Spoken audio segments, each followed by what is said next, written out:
What's your take on all of this? As someone who is on the left, as a Labour member, I have the absolute horror of saying out loud that we might get a Labour government. All too often we thought that was going to happen on the left and it didn't. It is very, very hard at the moment not to say out loud that Keir Starmer is going to be the Prime Minister after the next maybe. Who knows how long whoever replaces Liz Truss, whenever they replace Liz Truss, will last. The Tory party are ungovernable, and the country is desperate to be governed by people who know what they're doing, by grown-ups. And at the moment, there's only one option for that, and that's the Labour Party. But is it right that, for example, the Keir Starmer, the leader of the Labour Party, is so far ahead in the polls, not necessarily because he has a transformational alternative that answers all of the problems that people are raising right now, but because the Conservatives are in, frankly, disarray? Politics is choices. There are two parties that will, at some point, lead this country. One of them is the Tory party. People have taken a look and they've gone, absolutely not. The other is the Labour Party, who've spent quite a long time coming from a very, very bad, very messed up position and really putting in the hard yards to try and turn that around in a way that is sensible and credible. Are they doing everything that I would wish they would do in a dream world? No, of course they're not, because politics doesn't exist in a dream world. And that's the big problem that Liz Truss had. She tried to actually implement her fantasy of politics, her fantasy of economics, and she wasn't dealing with the reality of the country that she's actually supposed to be leading.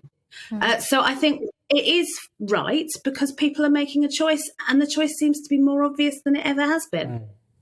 Yet, Emma Burnell, if we're talking about the Labour Party as the next government, do we not need to explore what they would actually do with a bit more criticism and detail? I've been looking at the mini-budget and the measures within it. In fact, I think we can show a little graphic now of the areas of this mini-budget measures. Now, by my reckoning, by my calculation, looking at these 7 large fiscal measures within it, the Conservatives have now U-turned on so many of them. They've U-turned on the energy price freeze, the corporation tax rise reversal, the basic rate of income tax cut, and the IR35 reversal.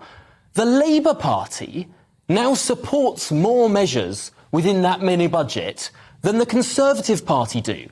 Is it right to say that the Labour Party is sensible and credible when actually they're supporting tens of billions of pounds in unfunded spending commitments and indeed tax cuts? Sorry, that wobble was my cat jumping onto the table. I do apologise. He has very strong opinions on this. Yes, I think there are going to have to be adjustments made by the Labour Party in response to the crisis, because there's going to be less money than there was.